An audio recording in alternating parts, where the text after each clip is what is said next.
నమస్తే welcome to D24 news. Anakapalli జిల్లా మండల నక్కపల్లిలో తెలుగుదేశం పార్టీ మండల అధ్యక్షుడు కొప్పిశెట్టి వెంకటేష్ మాట్లాడుతూ ఆంధ్రప్రదేశ్ రాష్ట్రంలో చంద్రబాబు నాయుడిని ముఖ్యమంత్రిగా, మోదీని ప్రధానమంత్రిగా చేయాలనే ఉద్దేశంతో ఎన్డీఏ కూటమి ఏర్పాటు చేశారని అన్నారు. ఈ కూటమిలో తెలుగు వారందరూ కూడా ఐక్యమత్యంతో ఉండి అత్యధిక మెజారిటీతో చంద్రబాబు నాయుడిని ముఖ్యమంత్రిగా చేశారని, అలాగే జనసేన అధినేత పవన్ కళ్యాణ్ ఎన్డీఏ కూటమికి కీలకంగా వ్యవహరించి మంచి మెజారిటీ సాధించారని, మా నియోజకవర్గ ప్రజలందరికీ తరపున, మా నాయకుల తరపున ప్రత్యేకంగా ఆయనకు శుభాకాంక్షలు తెలియజేస్తున్నామని, వైసీపీ అరాచక పాలన వల్ల రాష్ట్రం గాడి తప్పిందని, చంద్రబాబు ముఖ్యమంత్రి అవగానే రాష్ట్రాన్ని గాడిలో పెట్టే విధంగా అడుగులు వేస్తున్నారని, ముఖ్యమంత్రిగా బాధ్యతలు చేపట్టిన వెంటనే 5 సంక్షేమ పథకాలు ఫైల్స్ మీద సంతకం చేశారని తెలిపారు. ఈరోజు ఆంధ్ర రాష్ట్రంలో చంద్రబాబు నాయుడు గారు, పవన్ కళ్యాణ్ గారు, మోడీ గారు కలిపి కూటమి ఏర్పాటు చేసి ఈ రాష్ట్రంలో ఉన్న తెలుగు వాళ్ళందరూ కూడా ఈ కూటమి మద్దతు తెలియజేసి మరి భారీ మెజార్టీతో చంద్రబాబు నాయుడు గారిని ముఖ్యమంత్రిగా చూడాలనుకున్నారు. ఈవేళ రాష్ట్ర ప్రజలందరూ కూడా చూశారు. మరి ఈరోజు ముఖ్యమంత్రి అయిన మొదటి సంతకం ఏదైతే సంతకాలు పెడతానన్నారో సంతకాలు 3 ఆటల మీద పెడతానంటే ఈరోజు 5 ఆటల మీద ప్రజా ఉపయోగకరమైన మరి ఫైల్ మీద సంతకాలు పెట్టడం మీ అందరూ చూసిన పరిస్థితి. గతంలో రేషనలైజేషన్ పేరుతో మరి డిఎస్సి తీయకుండా 5 సంవత్సరాలు టీచర్లందరినీ కూడా రేషనలైజేషన్ పేరుతో 6,000 కుదించి ఈవేళ 6,000 కూడా డిఎస్సి తీసి ఆ డిఎస్సిని కూడా ఎక్కడ కనబడకుండా చేసిన ఘనత ఏదైనా ఉందంటే మరి ఆ రోజు చెక్క ముఖ్యమంత్రి, దుర్మార్గ ముఖ్యమంత్రి జగన్మోహన్ రెడ్డికి చెల్లింది.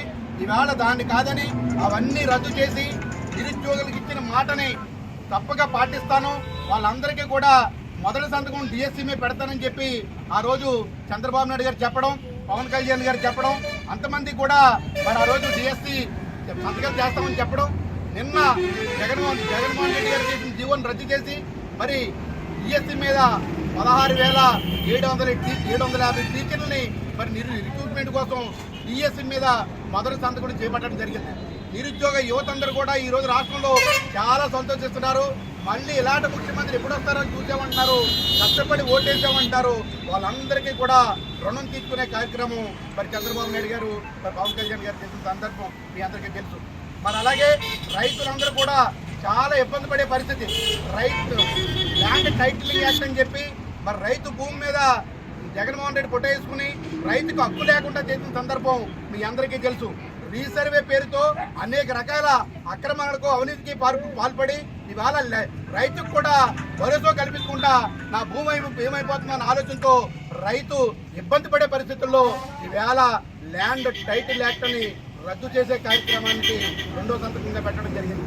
మరి అలాగే ముసలి వాళ్ళ పెన్షన్ 200 నుంచి 2,000 చేసిన మహానుభావుడు ఎవరైనా ఉంటే ఆ రోజు చంద్రబాబు నాయుడు గారు.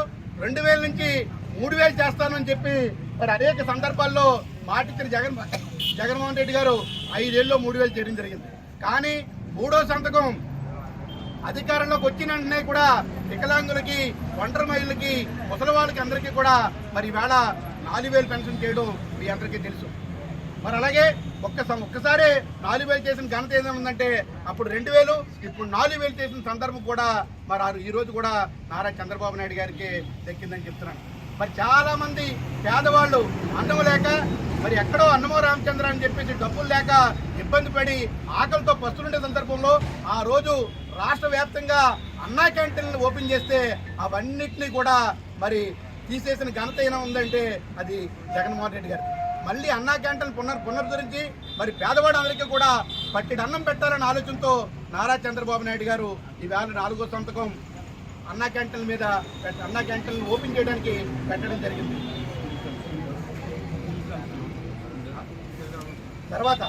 నిరుద్యోగ యువకులు చాలా మందికి స్కిల్ లేక వాళ్ళకి మరి ఎలాన్నా సరే స్కిల్ కల్పించి స్కిల్ డెవలప్మెంట్ సెంటర్లు పెట్టి మనందరికీ కూడా నిరుద్యోగం నుంచి పారద్రోలి మనందరికీ ఉద్యోగాలు కల్పించాలనే ఉద్దేశంతో స్కిల్ డెవలప్మెంట్ సెంటర్ కూడా ప్రతి చోట పెట్టడానికి మరి 5వ సంతకం పెట్టడం జరిగింది. ఇలాంటి ముఖ్యమంత్రిని దేశంలో ఎక్కడా చూసుండ్రు. మరి 4వసారి ఎందుకే ఈ రాష్ట్రం